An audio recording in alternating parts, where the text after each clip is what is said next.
ಸಾಲಿನಲ್ಲಿ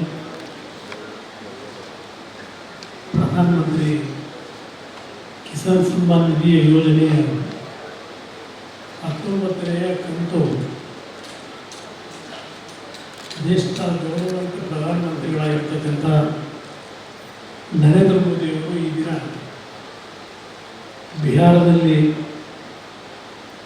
ಸಾಂಕೇತಿಕವಾಗಿ ಅಲ್ಲಿಯ ನಮ್ಮ ರೈತ ಬಂಧುಗಳಿಗೆ ಹಣವನ್ನು ಕೊಡ್ತಕ್ಕಂಥ ಈ ಒಂದು ಕಾರ್ಯಕ್ರಮ ಇಡೀ ದೇಶದಾದ್ಯಂತ ಇವತ್ತು 19ನೇ ಕಂತಿನ ಹಣ ಬಿಡುಗಡೆ ಕಾರ್ಯಕ್ರಮ ನಡೀತಾ ಇದೆ. ಈ ಒಂದು ಕಾರ್ಯಕ್ರಮ ನಮ್ಮ ಮಂಡ್ಯ ಜಿಲ್ಲೆಯ BC ಫಾರಂನಲ್ಲಿ ನಮ್ಮ ಭಾರತ ಸರ್ಕಾರ ಮತ್ತು ರಾಜ್ಯ ಸರ್ಕಾರದ ಹಲವಾರು ಸಂಶೋಧನಾ ಸಂಸ್ಥೆಗಳು, ಜಿಲ್ಲಾ ಪಂಚಾಯಿತಿ ಮತ್ತು ಕೃಷಿ ಇಲಾಖೆಯ ಆಶ್ರಯದಲ್ಲಿ ಈ ಕಾರ್ಯಕ್ರಮವನ್ನು ಇಲ್ಲಿ ಏರ್ಪಾಡು ಮಾಡಿದ್ದೇವೆ. ಈ ಕಾರ್ಯಕ್ರಮದ ವೇದಿಕೆಯಲ್ಲಿ ಉಪಸ್ಥಿತಕ್ಕಂಥ ನಮ್ಮ ಮಂಡ್ಯ ಜಿಲ್ಲಾ ಆಡಳಿತದ ಜಿಲ್ಲಾಧಿಕಾರಿಗಳಾಗಿರ್ತಕ್ಕಂಥ ಡಾಕ್ಟರ್ ಕುಮಾರ್ ಅವರೇ, ಮುಖ್ಯ ಕಾರ್ಯನಿರ್ವಹಣಾಧಿಕಾರಿಗಳಾಗಿರ್ತಕ್ಕಂಥ ಸಹೋದರಿ ನಂದಿನಿ ಅವರೇ, ಪೊಲೀಸ್ ವರಿಷ್ಠಾಧಿಕಾರಿಗಳಾಗಿರ್ತಕ್ಕಂಥ ಮಲ್ಲಿಕಾರ್ಜುನ್ ಅವರೇ,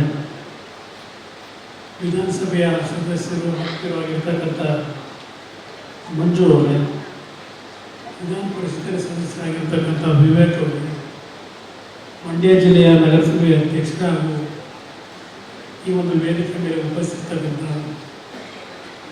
ನಮ್ಮ ಕೃಷಿ ಇಲಾಖೆಯ ಮತ್ತು BC ಫಾರಂನ ಎಲ್ಲ ಹಿರಿಯ ಕಿರಿಯ ಅಧಿಕಾರಿಗಳೇ ಮತ್ತು ಎಲ್ಲ ನನ್ನ ಆತ್ಮೀಯ ರೈತ ಬಂಧುಗಳೇ, ಇಲ್ಲಿ ನಾನೇನು ದೊಡ್ಡ ಮಟ್ಟದ ಭಾಷಣ ಮಾಡ್ತಕ್ಕಂಥದ್ದು ಅವಶ್ಯಕತೆ ಇಲ್ಲ ಅನ್ನೋದು ನನ್ನ ಅಭಿಪ್ರಾಯ. ಈಗಾಗಲೇ ಪ್ರಧಾನಮಂತ್ರಿಗಳು 2018 ಇಸವಿಯಿಂದ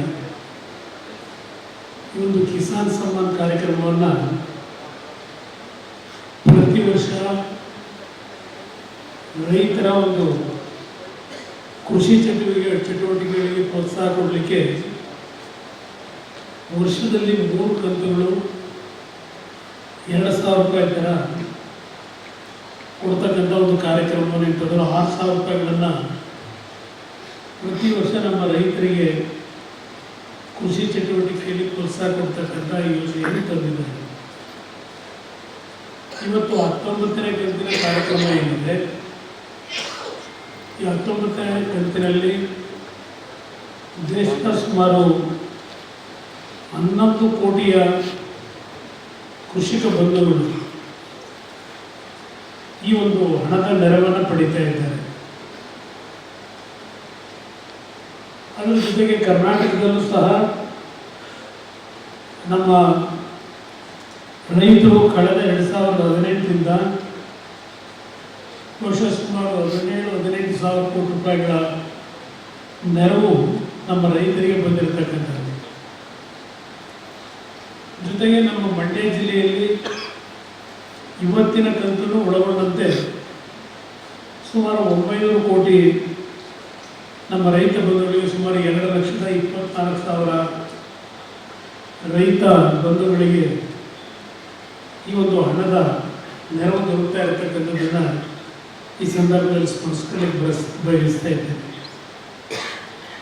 ಇವತ್ತು 11 ಕೋಟಿ ಜನತೆಗೆ ಸುಮಾರು 3,26,000 ಕೋಟಿ ರೂಪಾಯಿಗಳು ಈ 18ನೇ ಕಂತಿನಲ್ಲಿ ಈ ನಾಡಿನ, ಈ ದೇಶದ ನಮ್ಮ ರೈತ ಬಂಧುಗಳಿಗೆ ದೊರಕಿರ್ತಕ್ಕಂಥದ್ದು. ಅದ್ರ ಜೊತೆಯಲ್ಲಿ ದೊಡ್ಡ ಮಟ್ಟದಲ್ಲೂ ಸಹ ನಮ್ಮ ಮಹಿಳಾ ಕೃಷಿಕ ತಾಯಂದಿರಿದ್ದಾರೆ, ಅವರಿಗೂ ಸಹ ಈ ಒಂದು ಯೋಜನೆ ಅತ್ಯಂತ ಉಪಯುಕ್ತವಾಗಿರ್ತಕ್ಕಂಥ ಯೋಜನೆ ಅಂತಕ್ಕಂಥದ್ದನ್ನು ಈ ಸಂದರ್ಭದಲ್ಲಿ ನಾನು ಸ್ಮರಿಸ್ಬೋದಾ. ಇವತ್ತು ನಮ್ಮ ಕೃಷಿಕ ಇಲ್ಲಿ ಪ್ರಾಸ್ತಾವಿಕವಾಗಿ ಮಾತನಾಡಬೇಕಾದ್ರೆ ನಮ್ಮ ಸ್ನೇಹಿತರು ಅನ್ನದಾತ ಅಂತೇಳಿ ಬಾಯಿ ತುಂಬ ರೈತನ ಸ್ಮರಿಸ್ಕೊಳ್ತಕ್ಕಂಥದ್ದನ್ನು ಕೇಳಿಸ್ತೀನಿ. ಹಲವಾರು ಸರ್ಕಾರಗಳು ಹಲವಾರು ಯೋಜನೆಗಳನ್ನು ರೈತರ ಒಂದು ಆರ್ಥಿಕ ಶಕ್ತಿಯನ್ನು ಸುಧಾರಿಸಲಿಕ್ಕೆ ಕಾರ್ಯಕ್ರಮಗಳನ್ನು ಜಾರಿಗೆ ತಂದಿದ್ದರು. ಬಹುಶಃ ನಮ್ಮ ಕೃಷಿಕರ ಒಂದು ನಿರೀಕ್ಷೆಯನ್ನು ನಾವು ತಲುಪಲಿಕ್ಕೆ ಸಾಧ್ಯ ಆಗಿಲ್ಲ ಅನ್ನೋದು ನನ್ನ ಅಭಿಪ್ರಾಯ. ಈಗಾಗಲೇ ಹಲವಾರು ರೀತಿಯ ಬೆಂಬಲ ಬೆಲೆಯನ್ನು ಕೊಡ್ತಕ್ಕಂಥದ್ದು, ಸುಮಾರು 22-23 ರೈತರು ಬೆಳೀತಕ್ಕಂಥ ಬೆಳೆಗಳಿಗೆ ಬೆಂಬಲ ಬೆಲೆಯನ್ನು ಕೊಡ್ತಕ್ಕಂಥದ್ದು ಕಾರ್ಯಕ್ರಮಗಳಿದ್ದರು. ಅದರಿಂದ ದೊಡ್ಡ ಮಟ್ಟದಲ್ಲಿ ರೈತರಿಗೆ ಅನುಕೂಲಗಳು ದೊರಕಿಲ್ಲ ಅಂತಕ್ಕಂಥದ್ದು ಸ್ವಲ್ಪ ರೈತರಲ್ಲಿ ಒಂದು ಅಸಮಾಧಾನ ಇರತಕ್ಕಂಥದ್ದು ಗಮನಿಸಿದೆ. ಇವತ್ತು ನರೇಂದ್ರ ಮೋದಿಯವರು, ನಾನು ಕೇಂದ್ರದಲ್ಲಿ ಅವರ ಮಂತ್ರಿಮಂಡಲದಲ್ಲಿ ಮಂತ್ರಿಯಾಗಿ ಕೆಲಸ ಮಾಡ್ತಾ ಇದ್ದೇನೆ, ಅವರಿಗೆ ಸ್ವಲ್ಪ ಒಳ್ಳೆಯ ಕೆಲಸವನ್ನು ಮಾಡಬೇಕು, ರೈತರಿಗೆ ಹಲವಾರು ರೀತಿಯ ಕಾರ್ಯಕ್ರಮಗಳನ್ನು ತರಬೇಕು ಅಂತಕ್ಕಂಥದ್ದು ಪ್ರತಿಯೊಂದು ಸಚಿವ ಸಂಪುಟ ಸಭೆಯಲ್ಲಿ ನಾವು ಚರ್ಚೆ ಮಾಡಬೇಕಾದ್ರೆ ನಾನು ಗಮನಿಸ್ತೀನಿ. ಆದರೆ ಎಲ್ಲೋ ಒಂದು ಕಡೆ ದೇಶದಲ್ಲಿ ಕಾರ್ಯರೂಪಕ್ಕೆ ಜಾರಿಗೆ ತರತಕ್ಕಂಥದ್ರಲ್ಲಿ ಸ್ವಲ್ಪ ನಾವು ಎಡುತ್ತಾ ಇದ್ದೇವೆ ಅನ್ನೋದು ನನ್ನ ಅಭಿಪ್ರಾಯ. ಹಣದ ಕೊರತೆ ಇಲ್ಲ ದೇಶದಲ್ಲಿ, ಹಣ ಯಥೇಚ್ಛವಾಗಿದೆ ಇವತ್ತು. ಆದರೆ ಈ ಹಣವನ್ನು ಯಾವ ರೀತಿ ಸದ್ಬಳಕೆ ಮಾಡಿ ಇವತ್ತು ಈ ದೇಶದ ಒಂದು ಅಭಿವೃದ್ಧಿಗೆ ದೊಡ್ಡ ಮಟ್ಟದ ಪರ್ಸೆಂಟೇಜು, ಆದರೆ ಈ ಹಣವನ್ನು ಯಾವ ರೀತಿ ಸದ್ಬಳಕೆ ಮಾಡಿ ಇವತ್ತು ಈ ದೇಶದ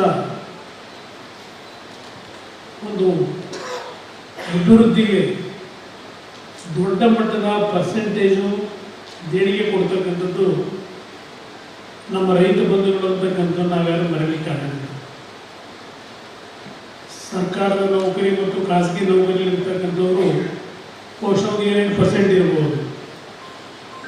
ಆದರೆ ಇವತ್ತು ರೈತರು ಸುಮಾರು 45-50% ರೈತರ ದುಡಿಮೆ ನಮ್ಮ ದೇಶದ ಅಭಿವೃದ್ಧಿಗೆ ದೊಡ್ಡ ಶಕ್ತಿ ಅಂತಕ್ಕಂಥದ್ದನ್ನು ನಾವ್ಯಾರು ಮರೀಲಿಕ್ಕಾಗಲ್ಲ. ಅದರಿಂದ ಇವತ್ತು ನಮ್ಮ ರೈತರ ಪರವಾಗಿ ಹಲವಾರು ರೀತಿಯ ಯೋಜನೆಗಳು ಜಾರಿಗೆ ಬರಬೇಕು ಅಂತಕ್ಕಂಥದ್ದೇನಿದೆ. ಬಹುಶಃ ಮುಂದಿನ ದಿನಗಳಲ್ಲಿ ಈ ವರ್ಷ ಕೆಲವು ರೈತ ಪರವಾದಂಥ ಯೋಜನೆಗಳಿಗೆ ಕಾರ್ಯಕ್ರಮಗಳನ್ನು ರೂಪಿಸ್ತಾ ಇದ್ದಾರೆ ದೆಹಲಿಯಲ್ಲಿ. ಅದು ಪ್ರಾಮಾಣಿಕವಾಗಿ ದೊರಕಬೇಕು ಅನ್ನೋದು ನಮ್ಮ ಅಭಿಪ್ರಾಯ ಇದೆ. ಆ ನಿಟ್ಟಿನಲ್ಲಿ ನಾವೆಲ್ಲ ಜೊತೆಗೂಡಿ ಕೆಲಸವನ್ನು ಮಾಡ್ತೀವಿ. ನಮ್ಮ ರೈತರು ಯಾವೊಂದು ಕೃಷಿ ಕೆಲಸದಲ್ಲಿ ಮಳೆ ಬರುತ್ತೋ ಮಳೆ ಬರಲು, ನೀರು ಸಿಗುತ್ತೋ ನೀರು ಸಿಗಲ್ಲ, ಮುಂಗಾರು ಆಗ್ತಿದ್ದಾಗ ಏನು ಕಟ್ಟಿ ಹೊರ ಬಿಡ್ತಕ್ಕಂಥ ಕೆಲಸ ನಮ್ಮ ರೈತರು ಮಾಡ್ತಾರೆ, ಬಿತ್ತನೆ ಮಾಡ್ತಾರೆ. ಅದರಿಂದ ಲಾಭ ಎಷ್ಟು ಬರುತ್ತೆ ಅನ್ನೋದು ನಿರೀಕ್ಷೆ ಮಾಡಿದೆ ಈ ದೇಶಕ್ಕೆ ದುಡಿಮೆ ಮಾಡ್ತಾ ಇರ್ತಕ್ಕಂಥ ರೈತನಿಗೆ ಇವತ್ತು ನಾವೇನು ಎಷ್ಟೇ ದೊಡ್ಡ ಮಟ್ಟದಲ್ಲಿ ರೈತರ ಪರವಾದ ಕಾರ್ಯಕ್ರಮಗಳನ್ನು ಜಾರಿಗೆ ತಂದರೂ ಅದು ದೊಡ್ಡ ಮಟ್ಟದ ರೈತರಿಗೆ ಸಹಕಾರ ಕೊಡ್ತಕ್ಕಂಥದ್ದು. ರೈತ ಉಳಿದ್ರೆ ಈ ದೇಶ ಉಳಿತಿದೆ ಅನ್ನೋದು ನಮ್ಮೆಲ್ಲರ ಅಭಿಪ್ರಾಯ ಇದೆ. ಆ ನಿಟ್ಟಿನಲ್ಲಿ ನಾವೆಲ್ಲ ಒಟ್ಟಾಗಿ ಕೆಲಸ ಮಾಡೋಣ ಅಂತಕ್ಕಂಥ ಮಾತನ್ನು ಹೇಳಿ, ಇನ್ನು ಸದ್ಯದಲ್ಲೇ ಪ್ರಧಾನಮಂತ್ರಿಗಳು ಬಿಹಾರದಿಂದ ಈ ವರ್ಚುವಲ್ ಕಾನ್ಫರೆನ್ಸ್ನಲ್ಲಿ ಏನು ಭಾಗವಹಿಸ್ತಾ ಇದ್ದಾರೆ. ಅವರು ಕೆಲವು ಹಿತನುಡಿಗಳನ್ನು, ಅವರ ಒಂದು ಭಾವನೆಗಳನ್ನು ವ್ಯಕ್ತಪಡಿಸ್ತಕ್ಕಂಥದ್ದೇನಿದೆ, ಅದರಲ್ಲಿ ನಾವು ನೀವು ಭಾಗಿಯಾಗಿ ಕಾರ್ಯಕ್ರಮವನ್ನು ಮುಂದುವರಿಸೋಣ ಅಂತಕ್ಕಂಥ ಮಾತೇಳಿ ನಿಮ್ಮೆಲ್ಲರಿಗೆ ಒಂದು ಸೇರಿ ಮಾತು ಮುಗಿಸ್ತಾನೆ. ಜೈ ಜೈ ಕರ್ನಾಟಕ.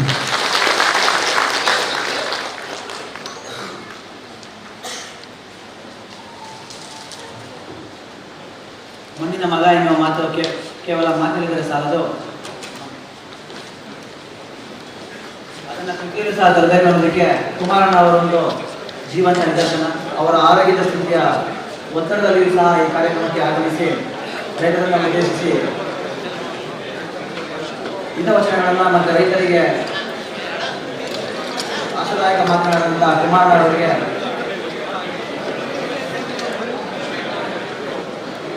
ತುಂಬ ಹೃದಯದ ಧನ್ಯವಾದಗಳು.